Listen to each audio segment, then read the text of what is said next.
Sports on TV എന്ന ഞങ്ങളുടെ channel subscribe ചെയ്യുക. ഇവിടെ ഒരുമാ സംഘടനയുടെ ആൾക്കാരോട് ഞങ്ങൾ അഭ്യർത്ഥിച്ചത്, ഞാൻ അവരെ വിളിക്കുകയും അഭ്യർത്ഥിക്കുകയും ചെയ്തത്, നമുക്കിത് കേരളം മുഴുവൻ ക്യാമ്പയിൻ ആയി തന്നെ ചെയ്യണം ഒരു പുരുഷ കമ്മീഷൻ. അതുകൊണ്ട് ഈ പുരുഷ കമ്മീഷന്റെ ഒരു കരട്, ഇതിന്റെ വലിയ രൂപം അത് തൽക്കാലം ഇപ്പം വെളിയിൽ വിടാൻ അവസ്ഥയില്ലാത്തത് സ്പീക്കർക്ക് കൈമാറിയിരിക്കുകയാണ്. ബഹുമാനപ്പെട്ട എൽദോസ് MLA വളരെ മനോഹരമായി തന്നെ ഒരു ഡ്രാഫ്റ്റ് ആക്കി കേരള സംസ്ഥാന പുരുഷ കമ്മീഷൻ ബിൽ 2025 ബഹുമാനപ്പെട്ട സ്പീക്കർക്ക് കഴിഞ്ഞ ആഴ്ച ശ്രീ ഷംസീറിന് കൊടുത്തിട്ടുണ്ട്. അദ്ദേഹത്തിന്റെ ഔദ്യോഗിക സ്പീക്കർ കൊടുത്ത ലെറ്ററും നിങ്ങൾക്ക് തന്ന ഇതിൽ വെച്ചിട്ടുണ്ട്.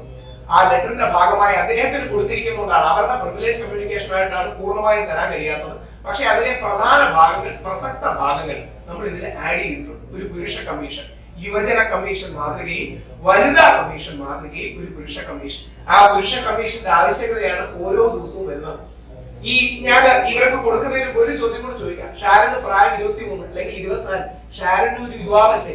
ആ ഷാരനെ അങ്ങനെ കൊന്നതിനെ ന്യായീകരിക്കുന്നത് ശരിയല്ല എന്ന് യുവജന കമ്മീഷൻ ആരെങ്കിലും പറയുന്നത് നിങ്ങൾ കേട്ടു? അല്ലെങ്കിൽ വനിതാ കമ്മീഷനിലെ ഏതെങ്കിലും ഒരാൾ ഇങ്ങനെ ഒരു വനിത പറയുന്നത് ശരിയല്ല, ഒരാളെ കൊന്നതിനെ ന്യായീകരിക്കാന്ന് പറയുന്നത് കേട്ടോ? നേരെ തിരിച്ച് യുവജന കമ്മീഷൻ എനിക്കെതിരെ കേസെടുക്കണമെന്ന് പറഞ്ഞു.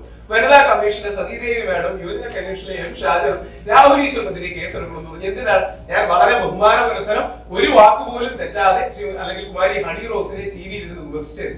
ഹണി റോസിനെ ടിവിയിൽ ഇരുന്ന് വിമർശിക്കാൻ എനിക്ക് പാടില്ല, പക്ഷേ കൊലപാതകത്തെ ന്യായീകരിക്കാൻ മീരാ മാഡത്തിന് കഴിയും എന്നുള്ളത് കൊണ്ട് തന്നെയാണ് ഈ നാട്ടിൽ പുരുഷ കമ്മീഷൻ ആവശ്യം. ഇവർക്ക് രണ്ടുപേരോട്, ശ്രീ ലിജോയ്, ശ്രീ അരുണോട് ഇത് സ്വീകരിക്കാൻ അതിന്റെ ഒരു ഡ്രാഫ്റ്റ് സാധനമാണ്.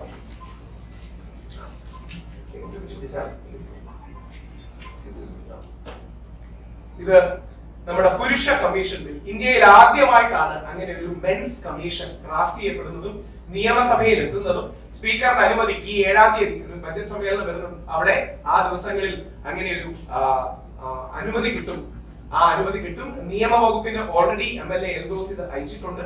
നിയമവകുപ്പ് അതിന്റെ പെർമിഷൻ കൊടുക്കുകയും അതിനുശേഷം അതൊരു ഡ്രാഫ്റ്റ് ലോ ആയിട്ട് സബ്മിറ്റ് ചെയ്യുകയും ചെയ്യും. ആ ഡ്രാഫ്റ്റ് ലോയുടെ ഭാഗമായിട്ട് ഒരു ലോക മാധ്യമങ്ങളിലെ ഗോൾഡ് സ്റ്റാൻഡേർഡ് എന്നറിയപ്പെടുന്ന BBC പ്രസിദ്ധീകരിച്ച ഒരു ആർട്ടിക്കിളിൽ, ഗവേഷണ ആർട്ടിക്കിളിൽ ചൂണ്ടിക്കാട്ടുന്നത് 53.2% കേസുകളും, ഇന്ത്യയിലെ കേസുകളാണ് പറയുന്നത്, ലോകത്തിലെ കേസുകളല്ല, 53.2% കേസുകളും വ്യാജ പരാതികളാണെന്നാണ്. നമ്മൾ ആരും പറയുന്നതല്ല, ഇന്ത്യയിലെ മാധ്യമങ്ങൾ പറയുന്നതല്ല. BBC പോലെ പരസ്യം മേടിക്കാത്ത ഗവൺമെന്റ് ഫണ്ടഡ് ആയ ഒരു മീഡിയ സൂചിപ്പിക്കുന്നത് 53.2 കേസസ് ഇന്ത്യയിൽ വരുന്നത് വ്യാജ പരാതികളാണെന്നാണ്. ഈ വ്യാജ പരാതികൾ വർദ്ധിച്ചു വരുന്ന അവസരത്തിൽ പുരുഷന്മാർക്കും എവിടെങ്കിലും പോകാൻ ഒരു കാര്യം വേണം. പുരുഷന്മാർക്ക് ഏതെങ്കിലും രീതിയിലുള്ള നിയമപരമായ അഭയം വേണം. അവിടെയാണ് പുരുഷ കമ്മീഷൻ. ഒരു വരി കൂടെ പറഞ്ഞ് ഇതിലേക്ക് കടക്കാം. ഇനിയും നിങ്ങൾ ആരെങ്കിലും തെറ്റിദ്ധരിക്കരുത്, അത് ഭംഗിക്ക് വേണ്ടി പറയുന്നതല്ല. ഞങ്ങൾ ആരും സ്ത്രീവിരുദ്ധരോ അല്ലെങ്കിൽ സ്ത്രീപക്ഷത്തിനെ എതിർക്കുന്നവരോ അല്ല. നിയമങ്ങൾ സ്ത്രീപക്ഷമാകണം, പക്ഷേ പുരുഷ വിരോധമാകരുത്, അത്രമാത്രം. നിയമങ്ങൾക്ക് തീർച്ചയായും സ്ത്രീപക്ഷം വേണം. കാര്യം അതിന് നൂറ്റാണ്ടുകളുടെ ഒരു കോണ്ടെക്സ്റ്റ് ഉണ്ട്. സ്ത്രീകൾ നേടിയെടുത്ത അവകാശങ്ങളുണ്ട്, സ്ത്രീകളുടെ പിന്നോക്കാവസ്ഥയുണ്ട്, സമൂഹത്തിൽ പലപ്പോഴും താഴ്ത്തപ്പെട്ട നൂറ്റാണ്ടുകളുടെ പ്രശ്നങ്ങളുണ്ട്. അതില്ലെന്ന് ആരും പറയുന്നില്ല. ഈ ബില്ല് തുടങ്ങുന്ന ആദ്യ വരി അതുകൂടെ വായിച്ച് ഞാൻ തുടങ്ങും. ഇത് ഡ്രാഫ്റ്റ് ചെയ്ത ആദ്യ വരികളിലൊന്നും ഇതാ: സ്ത്രീകൾക്കാണോ പുരുഷന്മാർക്കാണോ സമൂഹത്തിൽ കൂടുതൽ ലിംഗാധിഷ്ഠിതമായ പ്രശ്നങ്ങൾ അനുഭവിക്കേണ്ടി വരിക എന്ന് നമ്മൾ ആത്മാർത്ഥമായി ചിന്തിച്ചാൽ അത് സ്ത്രീകൾക്ക് തന്നെയാണ് എന്ന് നിസ്സംശയം പറയാം. എല്ലാ കണക്കുകളും പഠനങ്ങളും അത് സ്ത്രീകൾക്ക് തന്നെയാണ് എന്നാണ് തെളിയിക്കുന്നത്. എന്നാൽ അതോടൊപ്പം മാറുന്ന ലോകത്തിൽ പുരുഷന്മാർക്കും അവരുടേതായ പ്രശ്നങ്ങളുണ്ട് എന്ന് തിരിച്ചറിയുമ്പോഴാണ് ഒരു വനിതാ കമ്മീഷൻ മോഡലിൽ, യുവജന കമ്മീഷൻ മോഡലിൽ ഒരു പുരുഷ കമ്മീഷൻ വേണ്ടത്. സ്ത്രീകൾക്ക് കിട്ടുന്ന ഏതെങ്കിലും ഒരു അവകാശമോ നിയമപരമായ പരിഗണനയോ 100% അംഗീകരിച്ചുകൊണ്ട് പുരുഷന്മാർക്ക് കൂടി ഒരു സ്പേസ് വേണം എന്ന് പറയാനുള്ള ഒരു ഇടമാണ് പുരുഷ കമ്മീഷൻ.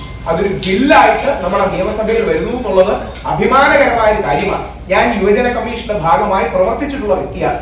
ശ്രീ R.V. രാജേഷ് ചെയർമാനായിരുന്നപ്പോൾ ഞാൻ യൂത്ത് ഡിഫൻസ് ഫോഴ്സിന്റെ കോർഡിനേറ്ററായി, സംസ്ഥാന കോർഡിനേറ്ററായി പ്രവർത്തിച്ച മാണിസാറിന്റെ കാലത്തായിരുന്നു. ഞങ്ങൾക്ക് 1 കോടി രൂപയോളം ബഡ്ജറ്ററി അലോക്കേഷൻ ഉണ്ടായിരുന്നു. യുവജന കമ്മീഷൻ എന്ന് പറഞ്ഞാൽ ഒരു ക്വാസി ജുഡീഷ്യൽ ബോഡിയാണ്, വനിതാ കമ്മീഷനെ പോലെ. ഇതേപോലെ ഒരു മെൻസ് കമ്മീഷൻ വരികയും ആ മെൻസ് കമ്മീഷന്റെ ഭാഗമായി ഈ ആണുങ്ങൾക്ക് പോകാൻ ഒരു സ്ഥലം ഉണ്ടാകുകയും ചെയ്യും. ഇല്ലെങ്കിൽ ഈ വ്യാജ പരാതികളിൽ മറ്റും പെട്ടുപോകും. എന്റെ ഒരു ദുരനുഭവം കൂടെ സൂചിപ്പിച്ചുകൊണ്ട് ഞാൻ ഇവരിലേക്കും കൂടെ കൈമാറും. അതായത് കുമാരി ഹണി റോസ് കഴിഞ്ഞ ആഴ്ച പോലീസിനോട് പരാതി കൊടുത്തു, രാഹുൽ ഈശ്വർ എന്നെ അധിക്ഷേപിക്കുന്നു. പോലീസുകാര് കോടതിയിൽ പറഞ്ഞു നമുക്ക് തൽക്കാലം കേസ് എടുക്കാൻ ഇൻഗ്രീഡിയൻസ് ഒന്നുമില്ല, വകുപ്പില്ല. എല്ലാ മാധ്യമങ്ങളിലും ഒന്നും വിമർശനം മാത്രമാണ്, വകുപ്പില്ല. ഹണി റോസ് വീണ്ടും ചെന്ന് അതേ പരാതി കൊടുത്തു. എനിക്കെതിരെ നോൺ വെയിറ്റബിൾ ആയിട്ടുള്ള സെക്ഷൻസ് അടക്കം വകുപ്പിട്ട് പോലീസ് കേസെടുത്തു. അതായത് ഈ 3 ദിവസത്തിന്റെ ഗ്യാപ്പിലാണ്. ബഹുമാനപ്പെട്ട ഹൈക്കോടതി ജസ്റ്റിസ് പി വി കുഞ്ഞികൃഷ്ണൻ സാറിന്റെ ബെഞ്ച് എന്റെ മുൻകൂർ ജാമ്യാപേക്ഷ പരിഗണിക്കുമ്പോൾ പോലീസുകാർ പറഞ്ഞു എഫ്ഐആർ ഇടുന്നില്ല, എഫ്ഐആർ ഇട്ടിട്ടില്ല. പോലീസ് അദ്ദേഹം പറഞ്ഞു 2 ആഴ്ച ഇദ്ദേഹത്തിന് സമയം കൊടുത്തു മാത്രമേ ചെയ്യാവൂ. പോലീസുകാരെ മാധ്യമങ്ങളോടടക്കം പറഞ്ഞു അങ്ങനെ ഇൻഗ്രീഡിയൻസ് ഒന്നുമില്ല, അത് വിമർശനമായിട്ട് എടുക്കുകയാണ്, അതുകൊണ്ട് കേസ് എടുക്കാൻ വകുപ്പില്ല. അതേ പരാതി വീണ്ടും ചെന്ന് കൊടുത്തപ്പോ അടുത്ത ദിവസം ചെന്ന് കൊടുത്തപ്പോ എനിക്കെതിരെ 2 വകുപ്പുകൾ ഇട്ട്, അതും ഭാരതീയ ന്യായ സംഹിത 79-ഉം IT ആക്ട് 67 ഒക്കെ വെച്ച്. IT ആക്ട് 67 ഒക്കെ ഇടുന്ന എന്തൊരു അബദ്ധമാണ്.